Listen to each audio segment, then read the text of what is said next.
drink from the woods. Take on 45. Life is good. Just forever and comments here and there. In the land of the free. Good.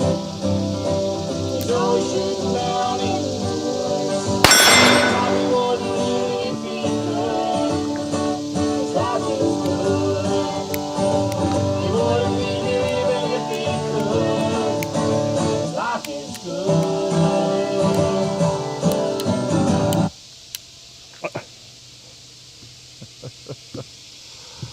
Hickok 45 here. We have a bad signal over here. I'm playing that off my phone, through my phone, and that's why it just stopped. And I noticed before we started that for some reason today, there's hardly a phone signal, and that's okay. Anyway, I could sing it for you, couldn't I? I could just finish the song from Steve Lee. Anyway, Hickok 45 here in the woods, Middle Tennessee. Your internet shooting companion, happy to be with you in these beautiful woods, the beautiful wooded areas of Tennessee. There's a lot of beautiful wooded areas around this country.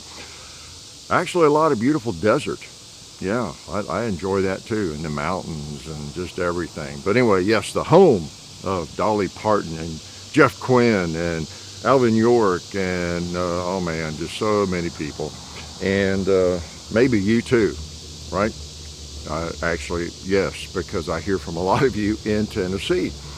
And it's good to hear from you. It's good to hear from you wherever you are, because I hear from you every day from India, from, well, let's see, where do I start? Sweden, it doesn't matter. Everywhere on the planet, basically. Okay, I see your comments in comments as I skim through. I get Facebook messages. I skim through those too and see them. Can't answer them again, as I have tried to warn everybody. Please don't be offended. It's just a number that I can't really deal with. You know, I mean, there's no way to do it, no matter. Even if I were cloned, I wouldn't be able to respond to everything, and I hate that, but it's just the way of it, you know. So, most of you understand that. You can relate to that. Occasionally, there's somebody who doesn't quite understand, and there's probably a lot of things they don't understand. What do you think? Yeah, am I being mean? Sometimes I probably do sound mean. I don't know. Maybe it comes with age or something.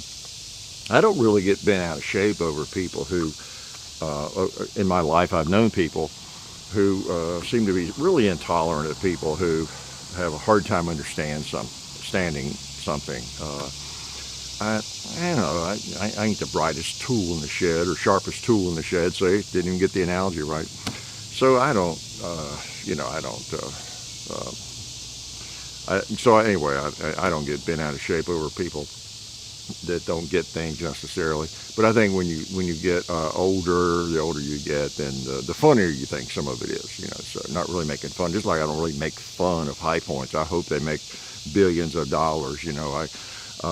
It's not going to be my carry gun, and you know, my logic on that is that for just a little more money, you can probably get a real gun or a better gun, a more ergonomic gun, one you can take apart more easily and work with and enjoy more for just a little bit more money. Even if it's used. Used guns are just as good as new ones 99% of the time.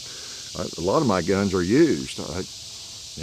Actually all of my guns are used, because once I buy a new gun, bang, bang, bang, it's used, you know. So anyway, I'm actually pretty tolerant with people, but I do have fun sometimes, right? And find it humorous that some people don't get a lot of things they ought to get, put it that way, right? So anyway, enough on that. Glad you're here. And what was I going to talk about? I have no idea. Oh, you saw the firearm, didn't you? We'll talk about that. Does that remind you of anything? It should. It's a kind of a replica from those spaghetti westerns, starring who? Clint Eastwood, Lee Van Cleave, and many others, right? Eli Wallach, and the Fistful of Dollars for a few dollars more, Good, Bad, and the Ugly, and all those movies. And Clint had the snake gun. They call those. This is from Cimarron, a replica of it. They call it the man with no name gun, I think. And some of y'all had requested it, and I thought, yeah, let's do that. That'd be kind of fun. We did the Wyatt Earp kind of replica thing, Buntline, which is really not a replica of anything he carried, but still, and that's something we could talk about. You want to? Just let me know about the history of firearms. I think I will. Don't let me forget that, okay? I'm going to write it down here. History with a big question. Let me, and I'll tell you about this gun in the video. It's a kind of a Hollywood gun in a lot of ways. Looks like an 1851 Navy Colt, if you're not familiar with these, right? You got your loading lever and everything, plunger. Well, this one's a little different. You pull out the end of it. Don't have that in my other 1851 Navies, but that's what you can use to, I typically would use a brass something, not scratch the gun, the metal. Of course, these come out, 38 Special is a chambering. They come out very easily, so you don't have to pound on them or wrestle or anything. But you need a way to get them out of there, especially if they stick a little bit, right? Okay. So then you put that back in. The end, I'll show you this in the video, but and you can get it on the upside down. Here we go. Okay, so it looks just like a 51 Navy Colt. I have two of them because I'm Wild Bill Hickok. I have to, right? And yeah. So there's a Hollywood version of that. That's what it is. Before I go too far, let me, I'll shoot it again here. Let me give you John's schedule, and that would be, and by the way, I'll remind you, Ballistol and Talon gun grips, they help us a lot, for sure. And I use both of them a lot. But John is going to be at, Evansville, Indiana, on the 28th of this month, which is August, okay? August 28th at the Backstage Bar and Grill, all right, in Evansville, Indiana at 8 o'clock, all right?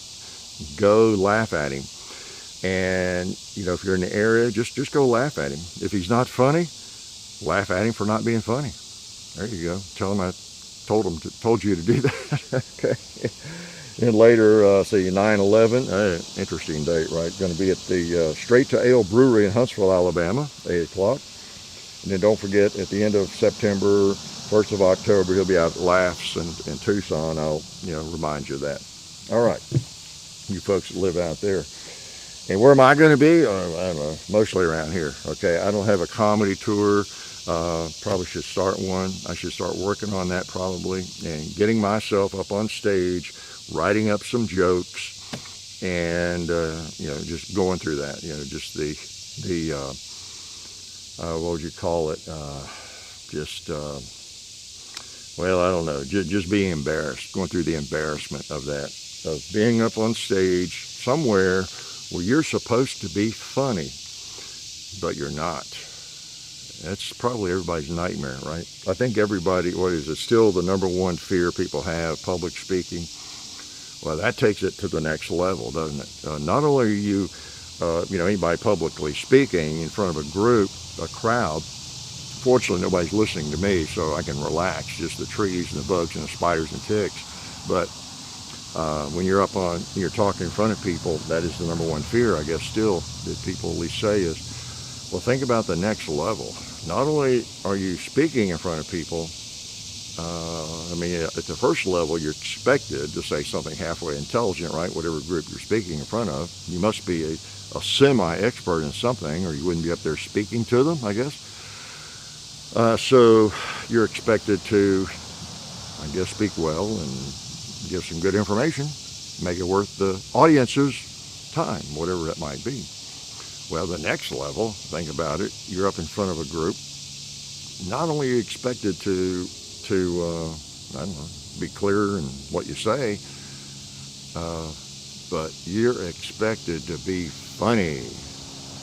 And everybody's not going to think you're funny, probably, right? So you have the potential for some serious trauma. So now most people could not do that. I'm still impressed that John was willing to do that and suffer the slings and arrows of outrageous fortune. So yeah, that's kind of scheduled there. And so let me load this thing back up, can I? It's 38 special, like I said. I think Eastwood carried one kind of like this in some of those movies that was the 45, and it was a more of a modern, at least modern looking, Colt single action. I don't know, but he carried this gun, and so did some other characters. Carried the 1851 Navy Colt in some of those movies. More ammo in it.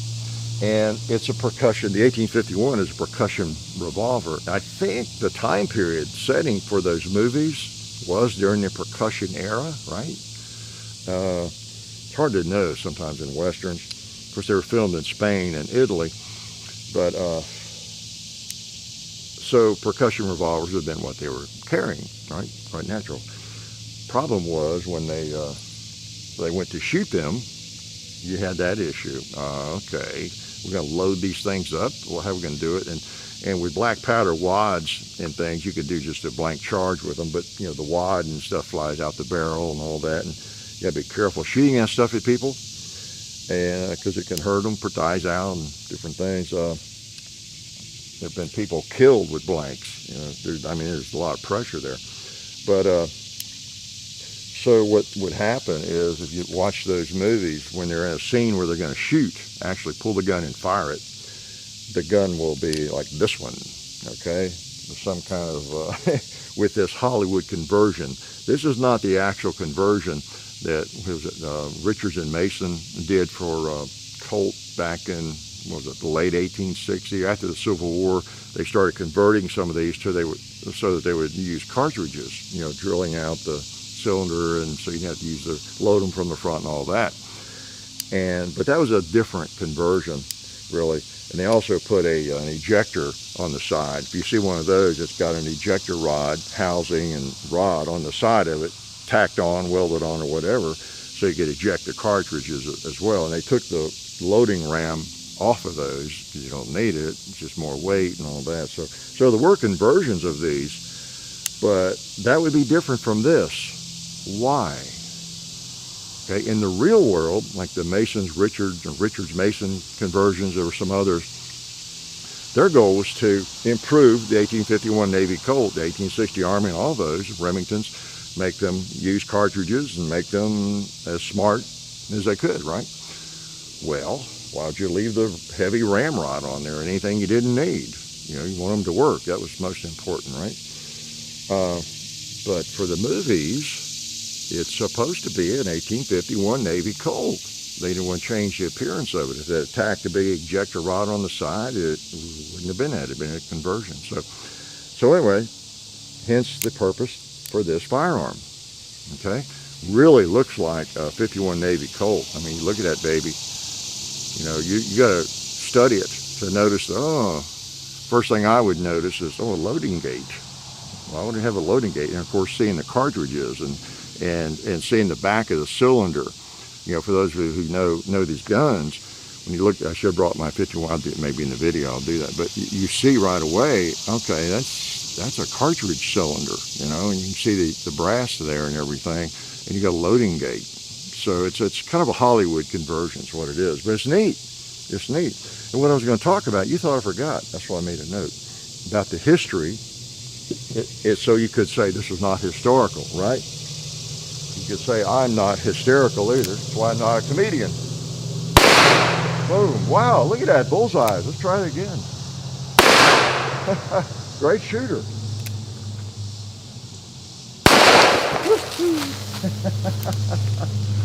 Let's try a weak-handed shot here.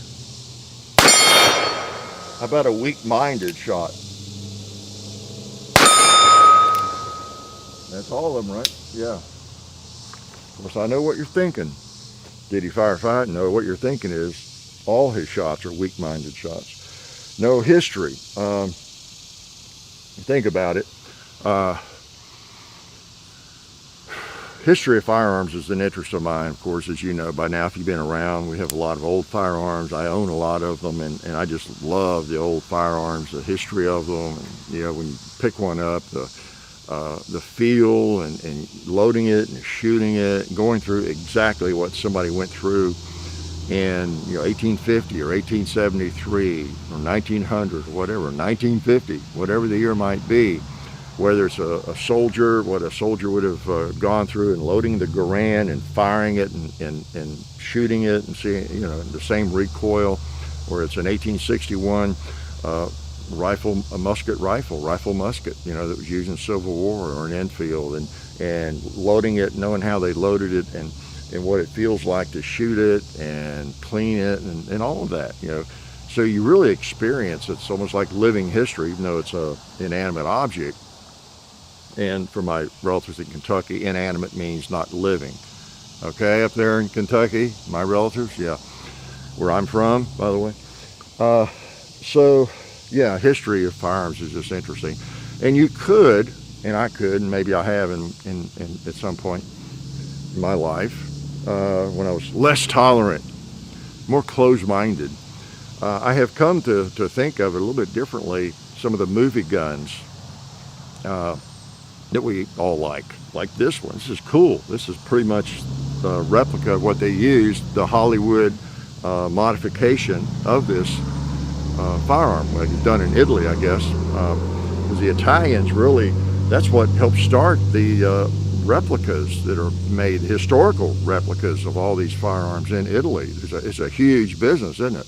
We could name all the companies, and it's great that they do that.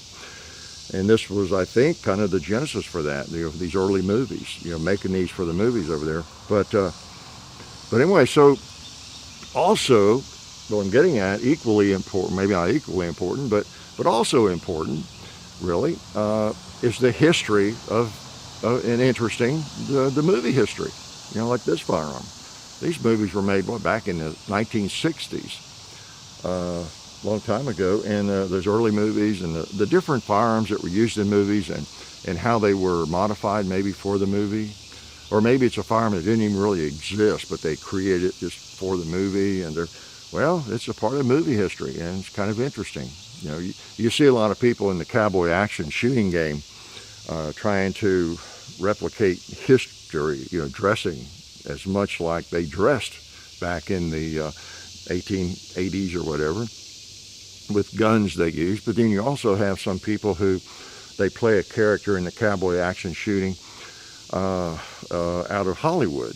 They may dress more like Hopalong Cassidy or something, or Roy Rogers, or some character that was really popular. Or they may have a John Wayne rig, a gun and holster that was maybe not 100% accurate in terms of what they actually used in the 1800s. But it's something John Wayne did to his guns, or like the rifleman, the thing he did to his lever so he could fire it. You don't see that in cowboy action shooting. It's probably not even legal there, but I mean, that's history too, is what I'm getting at, isn't it? That's history. It would be interesting to have. Well, like the mare's leg, where's that come from? I don't know, maybe some older westerns, but mainly the Bounty Hunter, the series with Steve McQueen, called The Bounty Hunter, and that's what he carried, the mare's leg, the lever action with a cut-off stock, short barrel. He wore it in a holster. Yeah, so he carried 45, 70 rounds on his belt, and it definitely wasn't chambered for that. But it was a Model 92, which was never chambered for that. But it's cut down. So, you see replicas of that, don't you? But that's strictly Hollywood history, more or less. It's not something, I don't think, someone probably cut one down like that somewhere, in the 1880s, because somebody's done everything at some point, right? Whether it's stupid or not, it makes sense or not. How's that for profound? Somebody's done everything, whether it's stupid or not. You can write that down. It's probably Shakespeare, right? But that's Hollywood history too, and it's interesting. We grew up watching those movies, those shows and things, and so it's interesting to us. And so we might want a firearm like that, just like Dirty Harry or Jeremiah Johnson. Those Hollywood really brings to life those firearms for us, and so there's nothing wrong with that. What I'm getting at, nothing wrong with that. Like this, yeah, it's not historically accurate, but it's a cool gun. Sound like I'm selling Cimarron, right? Yeah, here we go. Maybe I can shake them out. Yeah. Well, this is not a rapid fire firearm, and I intended to be. So if I was going to shoot a great deal, like I say, especially after it gets dirty, I would use a wooden dowel instead of having metal against metal. And we all know that, right? For a cleaning rod and that sort of thing, you know you're pretty safe if you use something, a polymer stick or a coated ramrod or wood. Whereas with metal, you're more likely to maybe scratch it, mar it a little bit. You can mar it with brass too. You're not going to probably damage the metal with brass. But I'm very careful, try to be very careful with, these borrowed firearms, from buds. Because one of you will own this in whatever, weeks, months, I don't know, whenever we do a video and post it. So somebody out there watching will probably own this exact revolver. And that's how you know I had it upside down. I turned it around. Got to watch that. There we go. It's easy to see, and you look at how the dovetail works. It's not a problem if it's in there. So, and that's what, again, not as many new people here today, I'm sure, but we borrow these from buds and then send them back, do a couple videos with them, depending what it is, and they auction them off on their e-gunner thing. I forget to even follow it. It's out of our hands once we send them back, and they send 10% of whatever they make on it, whatever it sells for, to the Second Harvest Food Bank in Tennessee, Middle Tennessee, and it works out great. We get to borrow a lot of guns from them, and they sell on their auction, and I think they're still selling for close to retail or more or whatever. So they get their money back on it, and we get to use it, and one of you gets to own it. And I fill out a certificate and write a note, put it in with the gun, just verifying that this serial number is the firearm that we used here. For example, this one is 48978, and that's the one that will be, in that auction. So that's how that works. I go through that every now and then, but not often enough probably. So pretty neat gun. Just out here trying it out. It's not necessarily better than any other. It's just interesting. It's different, right? Which is kind of what we deal with firearms. I can't tell you how many people I see asking, which is better, this gun or that gun? There again, don't want to make fun of people. That's kind of a common question I might ask if I'm asking about something I'm thinking about buying, whether it's a camera or a four-wheeler sitting there, or a truck or a car or whatever we're looking at. What's better, you think? What's better? But that's always so relative, isn't it? It depends what you're looking for. And what are you talking about? Better. What does better mean? I mean, it will last for more shooting, more rounds. It's more reliable. It's stronger built. It's easier to shoot well. The word better needs to be defined, doesn't it? Needs to be defined. Oh yeah, let's shoot this thing again. Can I? All right. Loading 5, so I'm down on an empty chamber. So let's just plink a little bit here. Yeah, about that.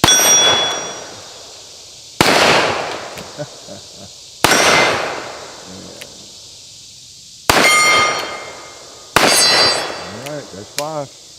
Pretty cool. And another thing I could talk about. You want me to? Okay, I will. Sometimes people, we ought to do a video on that. I don't think we have. I thought about it. But big old gun like this, I think it has a 7.5-inch barrel. And, it's a big gun. Heavy, but it's 38 special, isn't it? Okay. Which is not bad. Actually, Wild Bill Hickok carried 2 1851 Navies and 36 caliber. And, they served him quite well. Shooting round balls, weighing whatever they weigh, 36 caliber. It's, again, we obsess a little too much about caliber and all that sort of thing, don't we? Nobody wants to get shot. And how rare must it be for somebody to be shot and then just keep their aggressive behavior going, coming after you? So Most of us are not involved in environments where that is likely, okay? But a bullet's a bullet. And it doesn't matter how big and how evil, if this looks evil, maybe with that snake on it, it does look evil. But how big and evil a gun looks, because it's the chambering. And now barrel length makes some difference in velocity, but it just occurred to me before I start here. This is firing the same cartridge that my pocket gun is carrying. I carry this quite often. I go back and forth amongst 3 or 4 different pocket guns when I'm pocket carrying. But this pocket gun, 38 Special, plus P, 642, a little baby gun, but same cartridge, essentially. And look at the difference. I mean, you're not going to notice much difference if you are on the receiving end, right? Now, you do get a little more velocity out of this, but still. Yeah, it's the cartridge. It's the cartridge more so than how mean looking the firearm is, right? So, anyway, I was empty, of course, but let me jack. Yeah, so that's the only thing. It's an interesting firearm, and you just have to be aware. You got to unload it, this way. But here I'm doing a review of this. I don't want to do the review. I just wanted to shoot and try it out. It shoots right on. Seems to. I should be talking about other things, rambling about nothing. Like, what does I have in my notes? Well, one thing.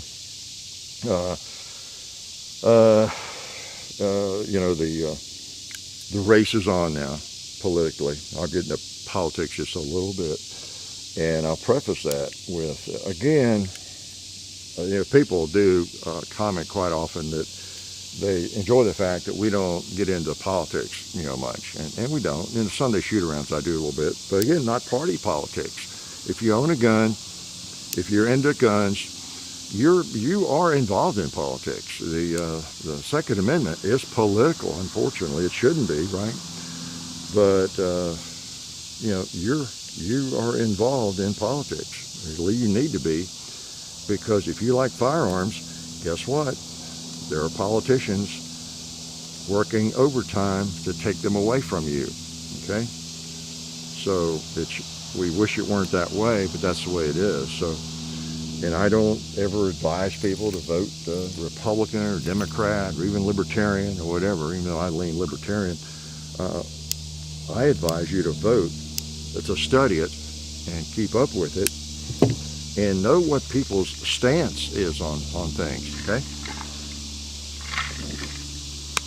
Where they stand, because you may not get it. You may not get both sides of it if you just watch like one news channel, or you don't even watch news. Or you get your news on your phone. There are a lot of people I hear say, I can't watch the news. It's all gender-driven narratives. They're just further. Yeah, that's true, right? So I go to the internet to get my news. Well, where do you go on the internet? Same deal. Every website is one. They have an agenda too. So you really have to study the platform and look at what all politicians have said. For example, right now, moving into our presidential election, look at everything you can find on issues, on the important issues of the day. Look what both vice presidents have said about those issues. Find every statement you can find that Pence has made and that Harris has made.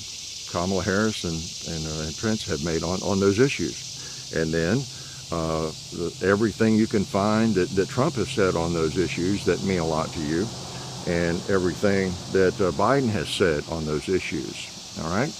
Whether they flip-flopped or not, or whatever they've said. If somebody has flip-flopped on something, then that brings into question, what they think about it. But, not that someone can't change their minds on something.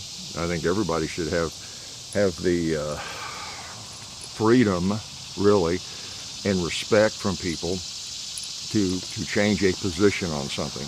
Otherwise, we're all stuck at age 16, right? Or age 22. We're stuck in our ideas and our opinions about things that maybe we formulated before we really knew much.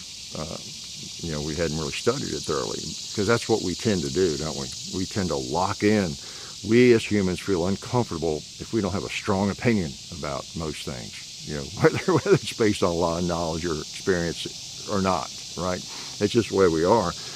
And so we really need to have the freedom, and people allow us to kind of think about things and change our opinions on things if we get new information, or we just get older, but we're afraid to do that because we seem wishy-washy, don't we? So it's hard for us to admit that. About to get all choked up over something.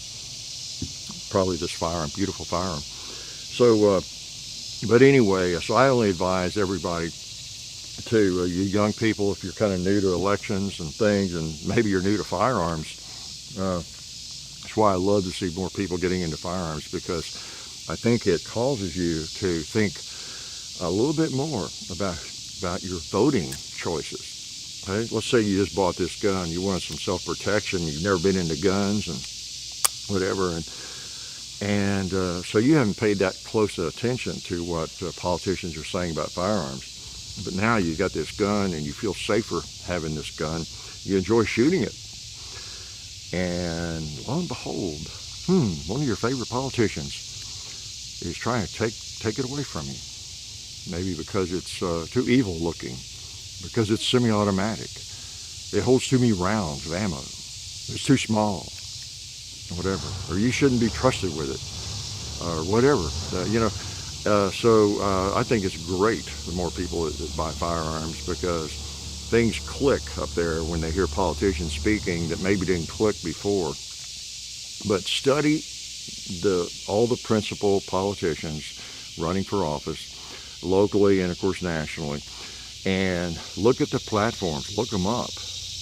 And if it's some position, be careful, because if it's some unpopular, if they have a position that they know is unpopular with a large number of people, be careful, they'll soft pedal it, right? In public, they'll just kind of soft pedal that. And, they won't focus on that much, and they'll talk around that, especially on firearms. Now there's so many euphemisms about firearms. Oh, I'm really for gun safety, and we need to get some gun safety legislation passed. Gag me with a spoon. Gun safety, the ultimate euphemism for gun control, really. Unless it's some gun person well, unless it's Masada Yube or somebody, or Tom Gresham, or me, or any gun YouTuber makers or bloggers or whatever. Unless it's us using the term safety, gun safety, be suspect, okay? Because it's become, that's why they use that word, because it sounds so innocuous, like, okay, yeah, well, who's not for gun safety? All of us who, shoot a lot, we really want people to be safe with guns. What's wrong with that, So anyway, just study the platforms and listen carefully to what they say. And yes, even look at the montages that are put together by both sides, the campaign ads. They're going to show you the worst of what Trump has said. They're going to show you the worst of what Biden has said, and best, and back and forth, and the vice presidential candidates. They're going to show you all these things they have said. You can rely on the opposing party to create those montages, right, of video pieces to show you things they have said. So yeah, look at both, and weigh it intelligently. All right. And I just encourage. I'll tell you what I vote for. You ask me who I'm going to vote for. I'm going to vote for freedom. I'm going to vote for individual liberty, civil liberties. I'm going to vote for tolerance, freedom of thought, diversity of thought. I don't know who came up with this idea of diversity being related to, there's some relationship. I'm not totally an idiot, but my skin color, my hair color, my height, my shoe size is not what makes me diverse. Okay, it makes me look different maybe, but that's not what diversity is to me. Diversity of thought is what I want people to be tolerant of, because I'm as diverse in that regard as I am in any other, and that's what's most important to me. Not I want anybody to to discriminate against me because of my hair color or my skin color or my shoe size or because I'm so short or anything like that. But I really don't want somebody stepping on me because I think differently than they do, right? That's where it gets really tricky, and that's where we really want to protect diversity of thought, okay? How you think about things. That's what's so discouraging about college campuses. It's why comedians just almost won't go to a college campus. They can't even tell a joke. They can't even tell a joke because I don't know. It's not just there's no sense of humor. It's like, wow. And speakers, people speaking. People should be able to go to a college campus and speak about liberal issues, about conservative issues, about in between and everything. And whoever wants to come hear them speak, listen to them and decide what they think about that. If they think that person is an idiot, yep, that's good. They confirm that's an idiotic philosophy, whichever side it is. That's what I thought. That's what college campuses were for. But you know as well as I do what's gone on there for the last few years, to the point where you got to bring in the riot police to even get somebody in there to speak. And I've pretty much given up on that. And then the same with the comedian. It's so anyway. There doesn't seem to be a lot of tolerance for freedom of thought, diversity of opinion and thought these days. And so anybody who stands for that strongly, tolerance for different ways of thinking, man, I'm in your corner. I'm in your corner, and you'll get my vote. You'll get my vote. Because you have to allow unpleasant thoughts to be expressed, or else there's no reason for the First Amendment. Right. If no one's ever saying anything that's offensive to me, we don't need a First Amendment, right? I mean, that's what the First Amendment's for. It's so that someone who has a really maybe strange opinion, a weird outlook on things, they can still express it, and that's just what that's about to me. So anyway, enough preaching, and I guess I won't shoot this today. Yeah, I do want to do gosh, I don't know. Have we done a chapter 2 with this? If not, if we have, we'll do a chapter 3. And again, we'll do another video with this, okay? Because I actually have a couple of these. I like the little 642 Smith & Wesson, and I have determined it's a little easier to conceal in my pocket than this 38 Special. This also chambers 38 Colt, I believe. I don't know if I have any of that. I got some 38 Long Colt. I think that's the same thing. I'm not familiar with some of those earlier Colt cartridges, but I think I got some of that for that old military pistol I have, and I'll try that maybe before I do the video. So maybe I'll know something about this gun before we do a video on it. That's why I bring these things out, and I like to shoot them some just in a relaxed format where nobody's watching, right? Except now I've got people watching. So now you know more about how stupid I might be, right? So anyway, I appreciate y'all, watching. And again, it's so funny. Some of you don't care. You just, go to YouTube, watch videos. But you know a little bit about where's my other bullet? There it is. Got to keep my pocket gun loaded. It's so funny how when you post a video, you who post some gun videos know what I'm talking about. Sometimes they get flagged for limited or no ads. Well, that's one deal. You don't ever see an ad on them. That's why we have other people who support us, so we're not totally relying on that. But it does make a difference in terms of, I'm convinced, in the algorithms. When a video gets flagged for limited or no ads, it's just not recommended or suggested as much. I mean, I see hard evidence on that, because I have seen several videos that they're the same type of video, exactly, Sunday shoot around, or whatever. And if it's limited or no ads, it just doesn't apparently get out there as much. If it does, it gets out there more. Same type of video. These are all pretty much the same. I'm just shooting a gun or two and talking to you. So, like, what would be the difference, really? And so anyway, just a reminder to bookmark or whatever, because lots of times these are like last week's was limited, no ads, and it's just the way it goes. I think I put a comment on that last FAQ video we did where I was at the ocean, sort of standing in front of the Gulf, and that's just been about a week ago or so. I posted. If you haven't seen that yet, I talked about it last week, about the gullibility factor. But that one, when you post a video on YouTube, you have to designate whether it's got hateful speech in it or anything about firearms, all that kind of stuff. Any firearms in there, hunting or whatever, So that was one where I just clicked the none of the above for a change. That'll be one video that won't be in question and get limited or no ads. Well, I think it started out that way, but then it got flagged for limited or no ads. I'm standing on the beach, a 1 minute video. It was just, I guess I used the word gun in the video, but I don't think that's, so you just don't know. It's really, really bizarre. But anyway, we appreciate you coming back and checking out the idiocy and the support, in so many ways. Hope you enjoyed the videos this week. I see you saw the Taurus G3C, right? Yeah. So speaking of big guns, 44 Magnum, big old Model 29, Dirty Harry. Speaking of movie guns, right? Doing a little big game hunting, and so it's fun to do. I love the big revolvers.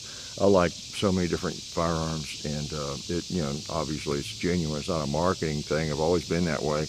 I thoroughly enjoy getting out my muzzle loaders and tinkering with things like this even, and the AR-15. I've been shooting the Mark 18 more, John's Mark 18, which is kind of the other end of the continuum, isn't it? The spectrum.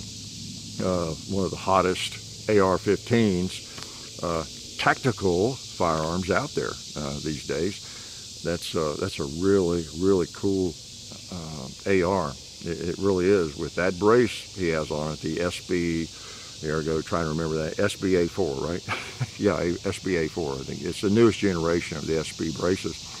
And it's just, it shoulders well, and it's short, and it's no wonder that the special operations people, like that firearm. And it's amazing. Daniel Defense, makes a lot of that stuff for the military.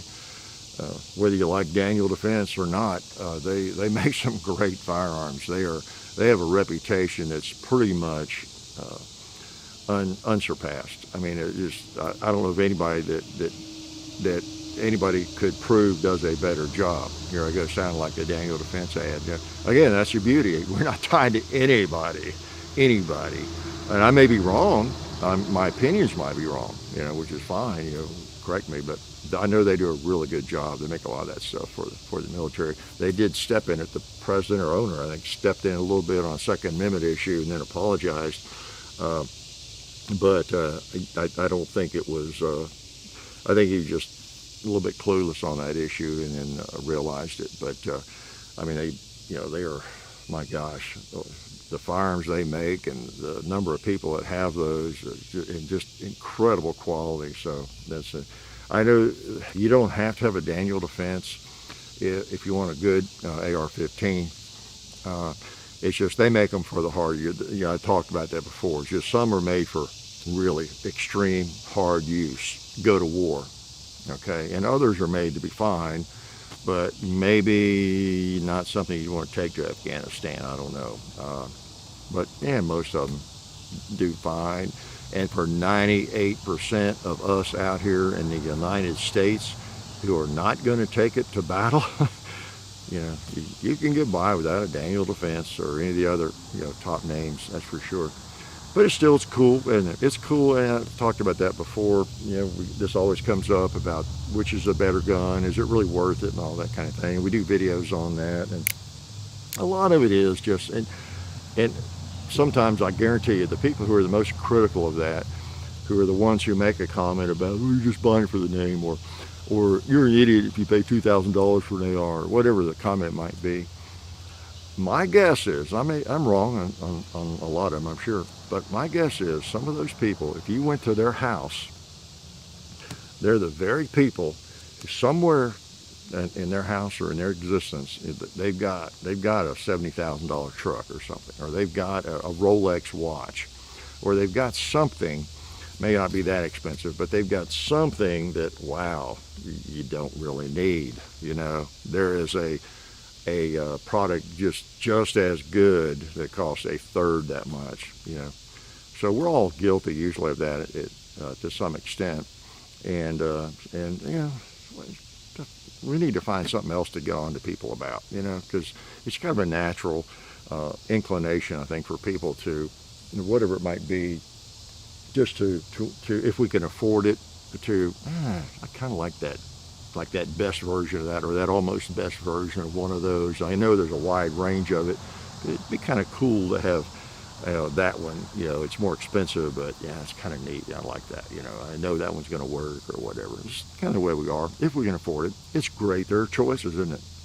As I have said before, and I was a school teacher for 29 years, and I've had lots of choices on lots of things in my life that I use, tools or whatever, and could not really buy the most expensive one, even if I wanted to. So I understand all levels of that and levels of income.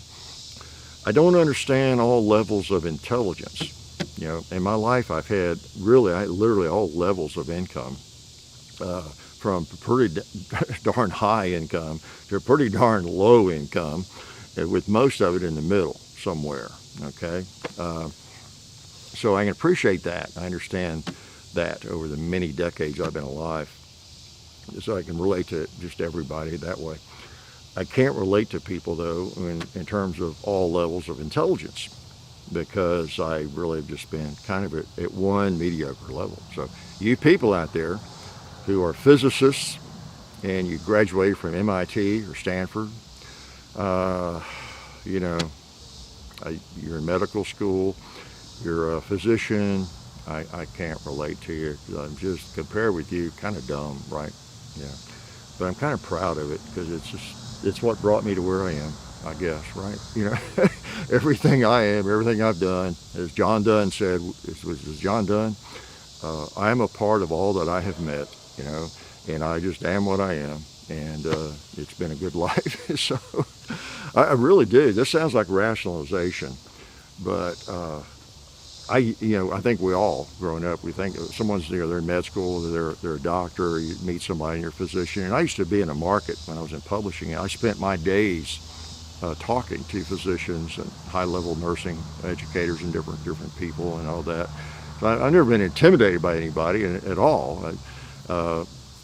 Talk with anybody. Everybody's just human, and you occasionally run into a real nerd that can't communicate, but people are just people. So I don't have any envy going on there. But I really do. It sounds like rationalization, but I looking back on things for me right now, and in past years, I thought, I would not have traded my life for one of the physicians at Vanderbilt. Now, a lot of people would, surgeon or whatever they do. I just would not. I really enjoyed what I have done, and being outdoors and doing things and starting this project, and then it's gone well, and all the stuff that I've done.